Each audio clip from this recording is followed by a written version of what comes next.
Welcome to another YPS Native production. This is Noahide Moments.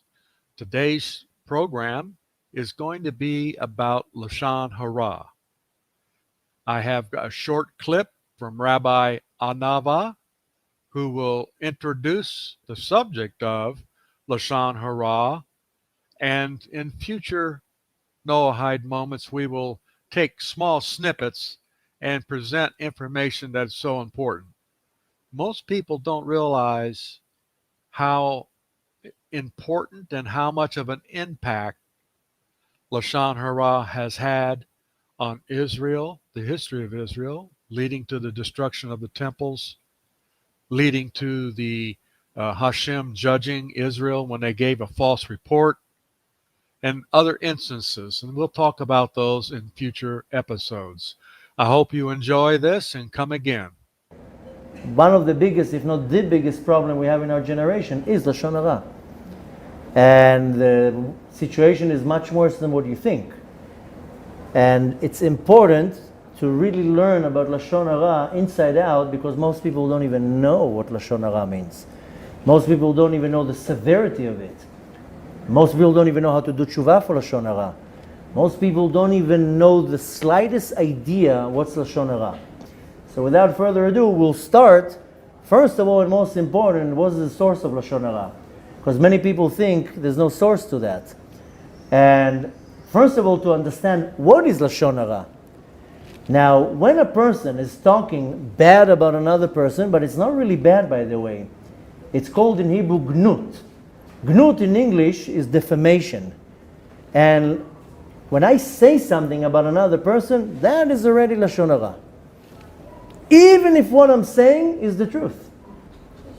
Even if what I'm saying is 100% the truth, this is Lashon Hara. And if I'm now going to come and tell you something about another person, even if it's the truth, this is going over the issur of the prohibition of Lashon Hara. So one might ask, so I have to be now silenced for the rest of my life, because anything that I'll say is Lashon Hara. So that's why we have to learn when are you allowed to speak, what are you allowed to say, and when you have to zip it. Now, in Lashon Hara is also when you say something that is a lie. I can tell something to person A about person B, which is 100% the truth, but we're going to learn when and how. That's Lashon Hara. Now what happens when I add a lie? When what I'm saying is completely not true. That is already called Motzi Shem Ra. Motzi Shem Ra means to slander. It's under the title of Lashon Hara, but that's already slandering. It's not true. Now, I have to understand that first of all, the prohibition is not to say Lashon Hara. Now, not only that I'm not allowed to say Lashon Hara, I'm not allowed to hear Lashon Hara. More than that, worst of all, is to believe the Lashon Hara. So the bad sin is to say Lashon Hara. To hear, to listen, 10 times worse. To believe, 100 times worse.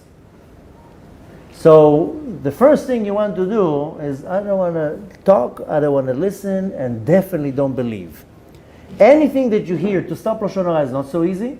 To stop talking is easier than to hearing, because our ear loves the juicy information, especially if he's a celebrity or some big rabbi or somebody known. Ooh, yeah, I want to hear what he did. Just be very careful from believing. Just know that believing the Lashon Hara Interested in is learning more 100 about times what is a worse. Noahide? Enroll at ypsnative.org for a free course.